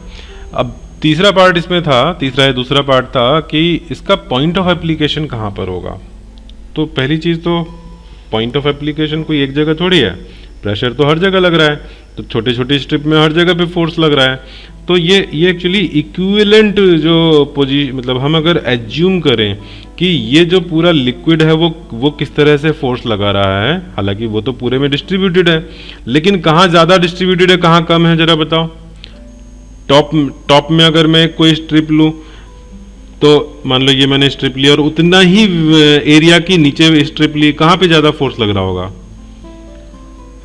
सेम एरिया की स्ट्रिप ली मैंने, टॉप में और बॉटम में, कहाँ ज्यादा फोर्स लग रहा होगा, बॉटम में प्रेशर ज्यादा है तो बॉटम में ज्यादा फोर्स लग रहा होगा। तो यानी कि प्रेशर का जो डिस्ट्रीब्यूशन है वो यूनिफॉर्म नहीं है।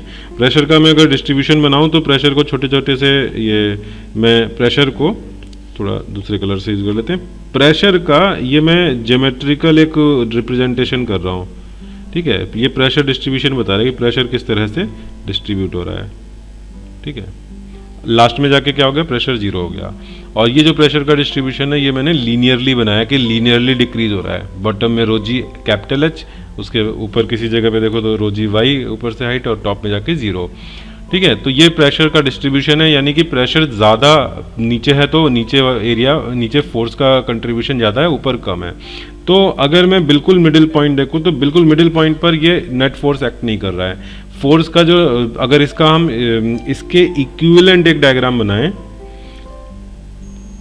इसके इक्विवेलेंट एक मैं कहूँ कि जितना जो इसी फोर्स का इफेक्ट है वही इफेक्ट मुझे, अगर मैंने ये लिखा rho G L h square by 2 ये फोर्स है, ये फोर्स मैं यहाँ पर लगा दूँ rho G L h square by 2, ठीक है। तो अगर मुझे नेट फोर्स खाली फोर्स से मतलब हो, केवल ट्रांसलेटरी मोशन से या फोर्स से मतलब है, तो फिर तो ये दोनों सेम है, मैं कहीं पे भी लगाऊं, चाहे यहाँ ऊपर लगाऊं, चाहे बीच में लगाऊं, चाहे नीचे लगाऊं, ठीक है, किसी भी लोकेशन पे लगा दूं कोई फर्क नहीं पड़ता, अगर ये केवल फोर्स की बात कर रहे हो। लेकिन मैं ओवरऑल इक्विवेलेंसी की बात कर रहा हूँ। ओवरऑल का मतलब है कि टॉर्क में भी वो वही क्रिएट करे, ठीक है, जितना जो कि हमारी लेफ्ट डायग्राम में जिस तरह से फोर्स डिस्ट्रीब्यूटेड है, वो जिस तरह से टॉर्क क्रिएट करेगा इस वॉल पर, एग्जैक्टली वही इफेक्ट राइट साइड में भी हो। तो मैं किस लोकेशन पे लगाऊं?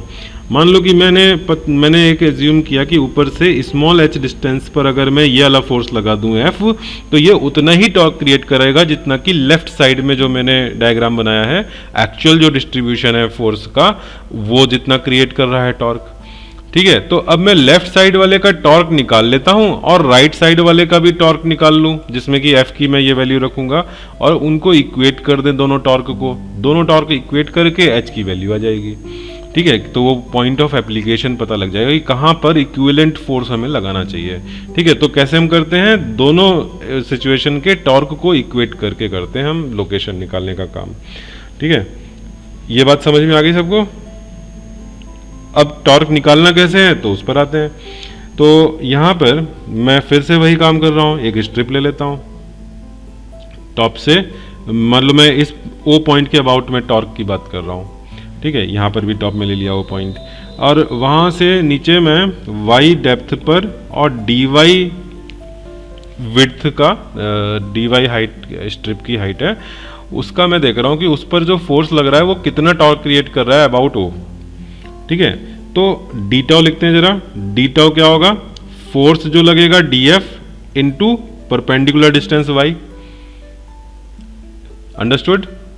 इस छोटे से स्ट्रिप में, ये हमारा स्ट्रिप है, इस पर जितना फोर्स लगेगा डी एफ, वो डी एफ में का टॉर्क निकालोगे तो तुम्हें ओ से डिस्टेंस लेना पड़ेगा वाई, तो हमें टॉर्क मिलेगा, ठीक है। तो ये कितना हो जाएगा? डी एफ लिखो। डी एफ हमने लिखा था, क्या लिखा था? यहाँ का pressure into area, pressure at depth Y into D A, ठीक है, इंटू वाई। प्रेशर क्या आया था? रो जी वाई, ये प्रेशर था। डी ए कितना था? एल इंटू डी वाई था। इंटू वाई को इधर ले आते हैं, वाई स्क्वायर कर दिया, ठीक है। ये डीटा हुआ। अब हमें टोटल टॉर्क निकालना है ओके अबाउट, तो हम क्या करें, इसको इंटीग्रेट कर दें।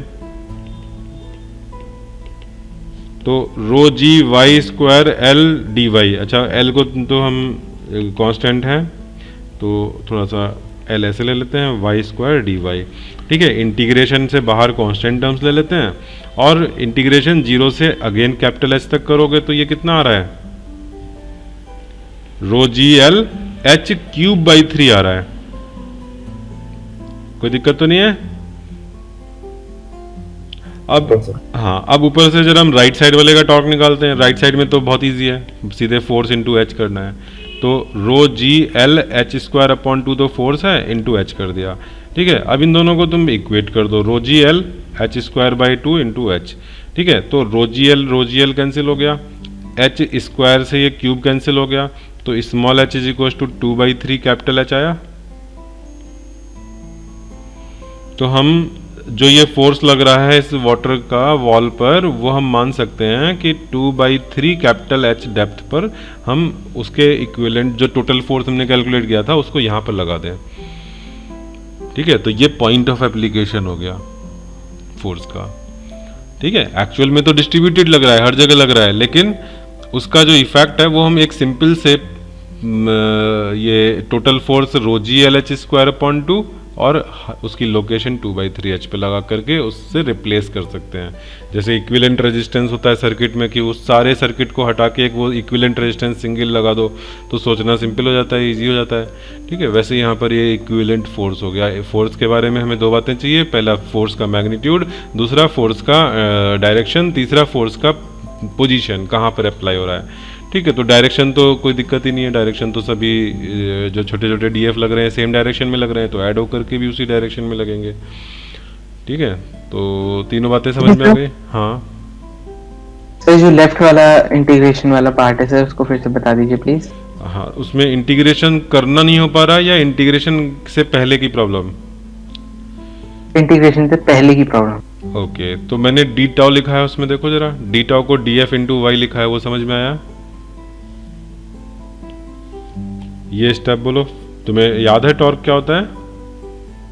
Yes sir, force into distance from. ठीक है, तो मैंने ये डी एफ लिया है, इसका टॉर्क निकाल रहा हूँ, तो इसका टॉर्क के लिए मैंने डिस्टेंस वाई ले लिया है। ठीक, फिर डी एफ तो हम पहले ही निकाल चुके हैं, डी एफ हमने प्रेशर इंटू एरिया, प्रेशर हमने रो जी वाई लिखा, एरिया लिखा एल इंटू डी वाई, और ये वाई हमने इधर वाई में मल्टीप्लाई कर दिया। ठीक है, ये वाई यहाँ मल्टीप्लाई हो गया, तो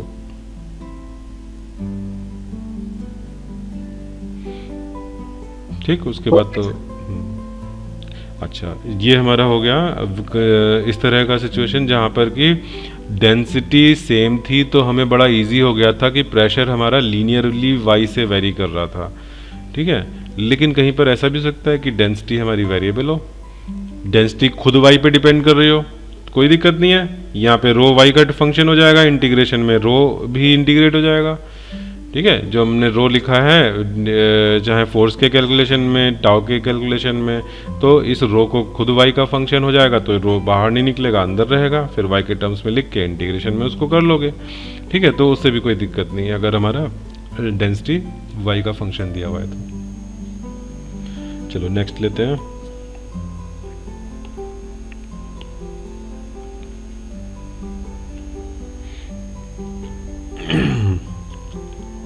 Effect of acceleration of container।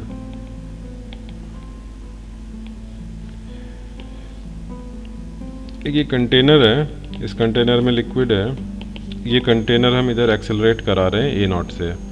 ठीक है, इस कंटेनर के एक्सेलरेशन से अंदर जो लिक्विड है उसके ओरिएंटेशन में क्या इफेक्ट आएगा, बता जरा। सर क्या पूछा सर आपने? What will be effect of acceleration on the orientation of liquid inside the container?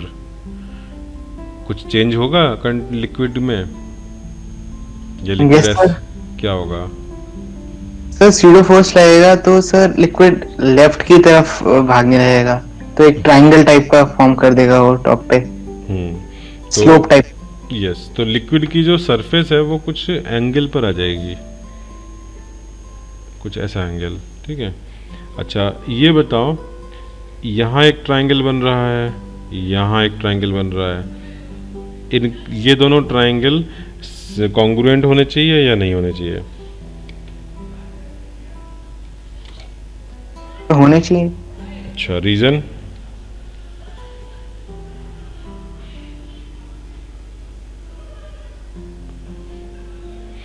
Three में बात करें तो ये वॉल्यूम्स हैं, ठीक है, कुछ वेज टाइप के, प्रिज्म टाइप के, तो ये दोनों जो प्रिज्म बन रहे हैं, ये दोनों प्रिज्म सेम वॉल्यूम के होने चाहिए। अगर होने चाहिए तो किस रीजन से होने चाहिए? क्योंकि जो राइट वाला ट्रायंगल है उसका जो वॉल्यूम है उतना वॉल्यूम ही तो शिफ्ट हुआ है लेफ्ट वाले ट्रायंगल, लेफ्ट वाले प्रिज्म की जगह पर। ठीक है, वहाँ का वॉल्यूम हट करके उधर चला गया है, तो दोनों को वॉल्यूम इक्वल होना पड़ेगा और उनके क्रॉस सेक्शनल ट्रायंगल जो है वो कॉन्ग्रुएंट होने पड़ेंगे। समझ में आया? चाहे जितना भी एंगल से टिल्ट हुआ हो, लेकिन ये दोनों ट्रायंगल कॉन्ग्रुएंट होंगे। बोलो भाई, क्लियर? Yes sir. तो अगर मुझे ये टिल्टेड बनाना है, ये पहले वाली थी, तो सबसे पहले तो मुझे यहाँ पे मिड पॉइंट चूज करना चाहिए और उसके बाद फिर बिल्कुल उस मिड पॉइंट से मतलब ध्यान से एक ऐसा लाइन बनानी चाहिए जो कि ट्रायंगल कॉन्ग्रुएंट दिखे। चलो अच्छा ठीक है, ये हो गया हमारा थीटा एंगल पर। सपोज ये एंगल थीटा है, ठीक है, इधर ये थीटा है, तो ये थीटा कैसे निकलेगा? इसका एक्सेलरेशन से कुछ रिलेशन होगा। अगर एक्सेलरेशन इंक्रीज करेंगे तो थीटा बढ़ेगा कम होगा? सर एक्सेलरेशन बढ़ेगा। बढ़ेगा। क्यों बढ़ेगा? क्योंकि थीटा आया ही एक्सेलरेशन की वजह से। एक्सेलरेशन नहीं होगा तो थीटा जीरो रहेगा, फिर फ्लैट हॉरिजॉन्टल रहेगा सरफेस। ठीक है।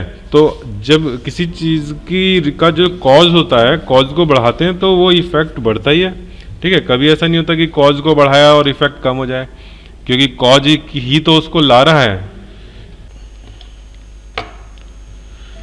देखो हम यहाँ पे क्या करेंगे, एक मैं लेता हूँ एक वॉल्यूम। ठीक है, इस तरह से मैंने यहाँ पर एक वॉल्यूम लिया। ठीक है, छोटा सा, थोड़ा और छोटा सा बिल्कुल लेना है, उसका एरिया कुछ बहुत ज़्यादा नहीं लेना है। ठीक है, मान लो कि इसका जो लेफ्ट एंड है ए, राइट एंड है बी।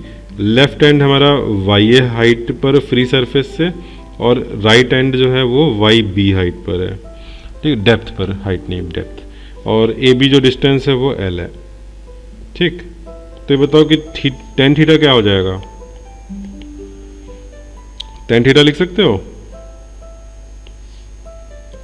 ये वाला ट्रायंगल, इस ट्रायंगल में थीटा कौन सा वाला एंगल है, ये एंगल थीटा है। तो टेन थीटा क्या आएगा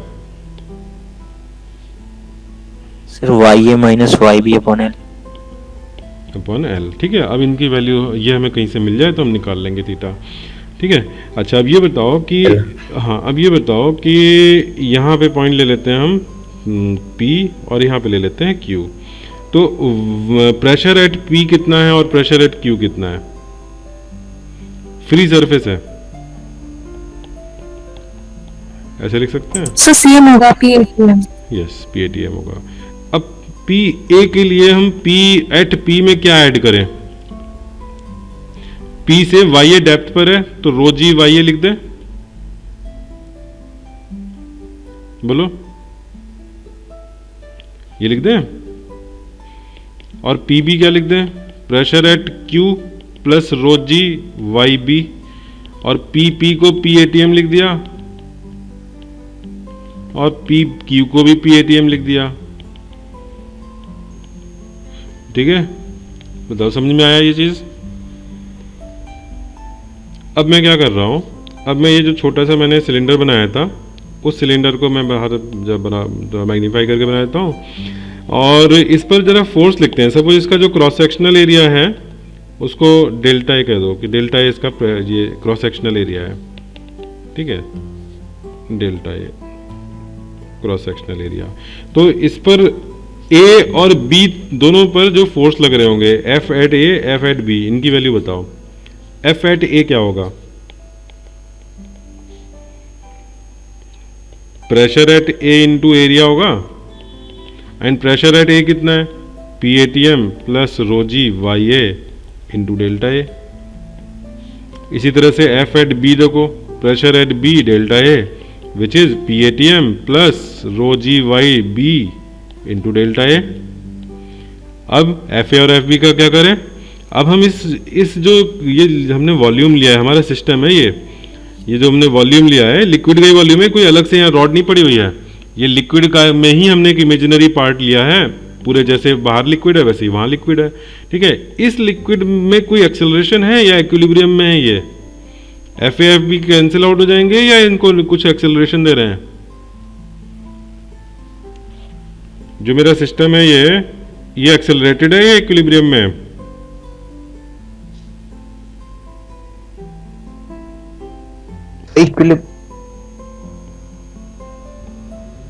ये एक्सेलरेशन नहीं होगा इसमें। कंटेनर जिस एक्सेलरेशन से जा रहा है वो एक्सेलरेशन नहीं होगा इसमें। ग्राउंड रेफरेंस फ्रेम से होगा एक्सेलरेशन। ठीक है, ए नॉट एक्सेलरेशन है इसका, और वो एक्सेलरेशन कौन प्रोवाइड कर रहा है इस लिक्विड को? यही फोर्सेस का डिफरेंस प्रोवाइड कर रहा है। ठीक है, तो एफ, अच्छा कौन सा फोर्स स्ट्रॉन्गर है, ए या बी?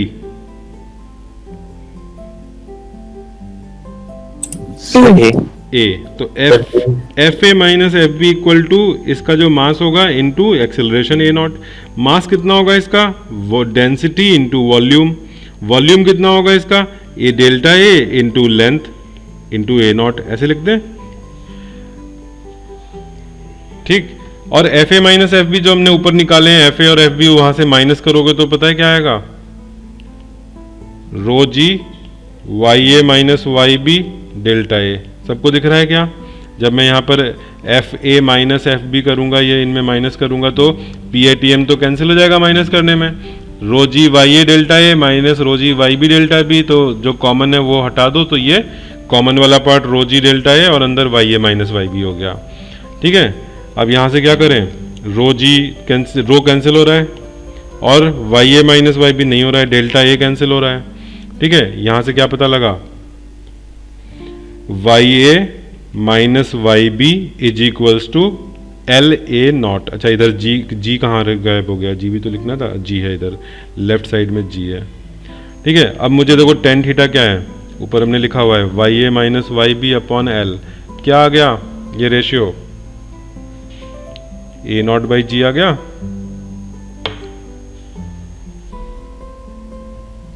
बोलो,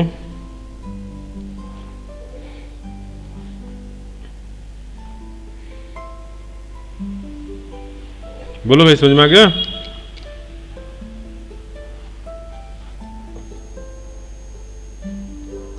यस सर। तो अभी हम क्या लिख रहे हैं यहाँ पे, जरा क्वेश्चन लिख दें। अब क्वेश्चन हमने क्या किया है, find angle of tilt of free surface of liquid in accelerated container.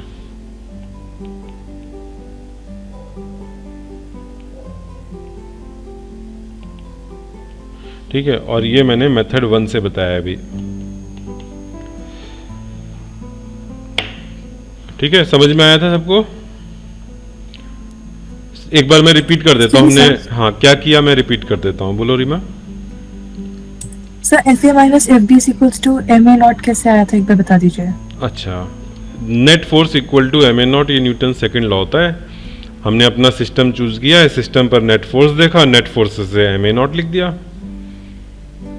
ठीक है, मास किसका है, उसी सिलिंड्रिकल जो वॉल्यूम में जो लिक्विड है उसका मास है। Okay sir. ठीक है, चलो मैंने यहाँ पे लिखा नहीं है तो मैं लिख देता हूँ यहाँ पर। क्या किया है हमने, apply Newton's second law on this cylindrical mass of liquid. ठीक है, जो सिलेंडर में जो लिक्विड है उस पर हमने ये Newton second law summation F equal to M A लगा दिया। ठीक है, और तो यहां से में टेन थीटा मिल गया ए नॉट अपॉन जी। आगे एक बार समराइज कर देते हैं क्या किया था हमने। हमारा एम ये था कि हमें टेन थीटा कुछ ऐसे y A minus Y B upon l कुछ ऐसा मिल जाए। ठीक है, और उसके लिए हमने प्रोसीजर क्या फॉलो किया है कि हमने एक सिलिंड्रिकल वॉल्यूम अपना चूज किया इस लिक्विड में।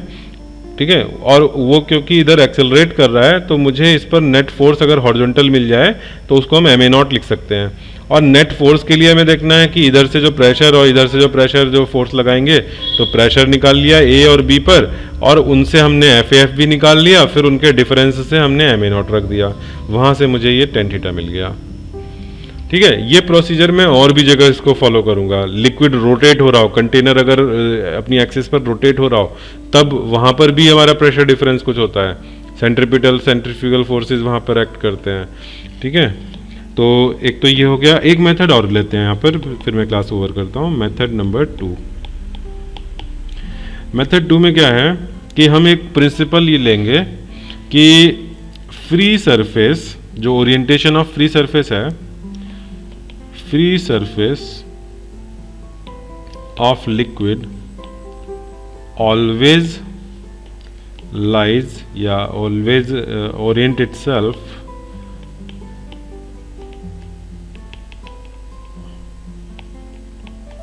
Normal to effective gravity. Effective gravity क्या है, जरा ये देख लेते हैं। अगर मैं एक पॉइंट मास ले रहा हूँ लिक्विड का, उस कंटेनर में एक पॉइंट मास ले रहे हैं, उस पॉइंट मास, और हम कंटेनर के फ्रेम में हैं। ठीक है,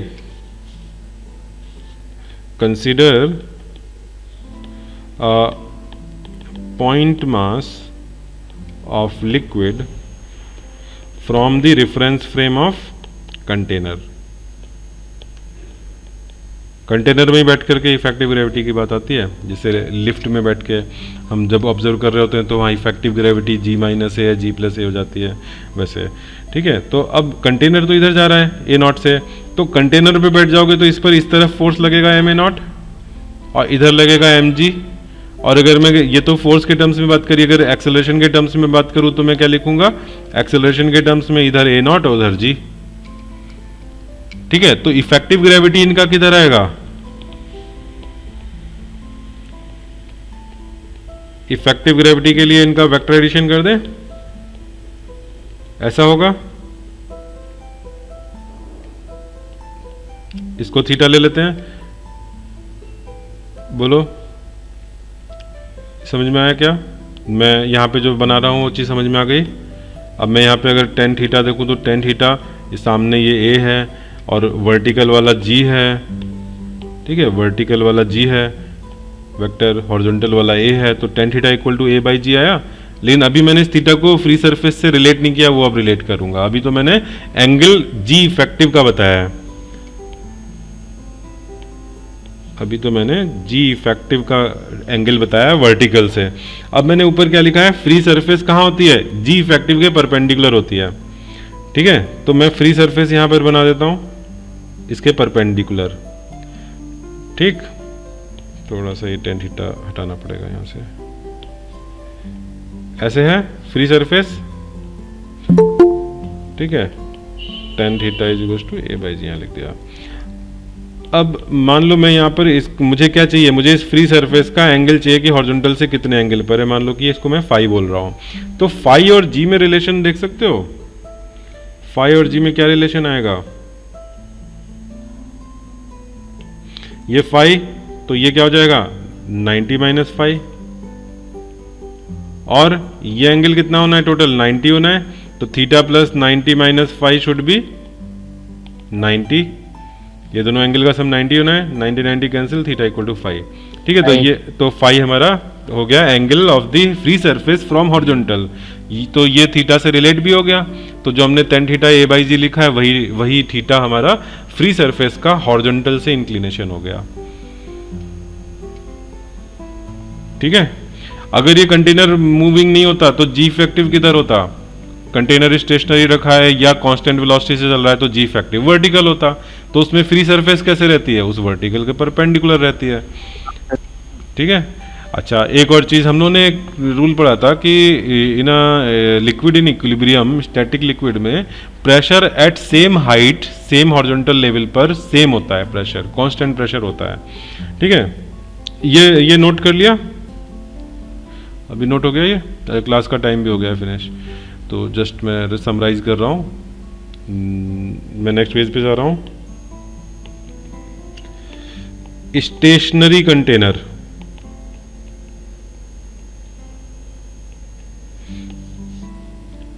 इक्वल प्रेशर लाइन अगर मैं बनाऊं, ये हमारी फ्री सरफेस है, तो इक्वल प्रेशर वाली जो लाइंस होंगी आइसोबारिक लाइन, वो कैसे बनेंगी, फ्री सरफेस के पैरेलल और जी इफेक्टिव के परपेंडिकुलर। ठीक है, यहां पे सपोज प्रेशर P1 है, यहाँ P2 है, यहाँ P3 है। ठीक है, तो isobaric lines are oriented number A, कैसे, पैरेलल टू फ्री सरफेस। अच्छा, फ्री सरफेस क्या होता है, मैं बार बार यूज कर रहा हूं फ्री सरफेस, टॉप सरफेस। हाँ, टॉप सरफेस जो कि ओपन टू एटमॉस्फेयर है वो, और अपने जो उसकी शेप है वो free to take any shape है। ठीक है, जबकि तुम अगर सरफेस देखो, इस लिक्विड की एक सरफेस यहाँ पर भी है, जस्ट ए सेकेंड, ये वर्टिकल वाली। ठीक है, ये वर्टिकल वाली सरफेस फ्री सरफेस नहीं है क्योंकि वो कंटेनर पे डिपेंडेंट है। ठीक है, तो पहला तो क्या हो गया कि पैरेलल टू फ्री सरफेस होता है। दूसरा point B, isobaric lines are oriented perpendicular to G effective. यहाँ जी इफेक्टिव हमारा जी ही है, वर्टिकल। ठीक है, ये जो 2 पॉइंट लिखे हैं ये मैंने ये दोनों, ये जो हमारा जनरल है, ये मतलब लिखा तो स्टेशनरी के नीचे है बट जनरल है ये, ठीक है। इसको तुम अलग मतलब ट्रू इन जनरल, ठीक है, for liquid in open container.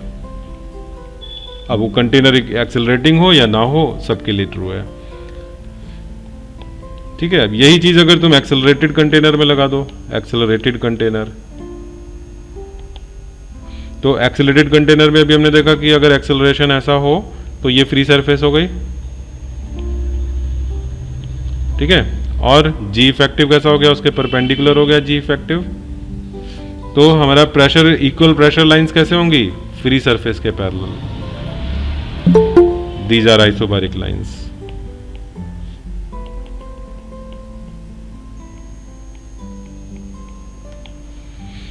ठीक है, बस। तो अभी मैं फिजिक्स की क्लास ओवर कर रहा हूँ, मैम शुरू करेंगी, ठीक है। 5 मिनट का ब्रेक ले सकते हो।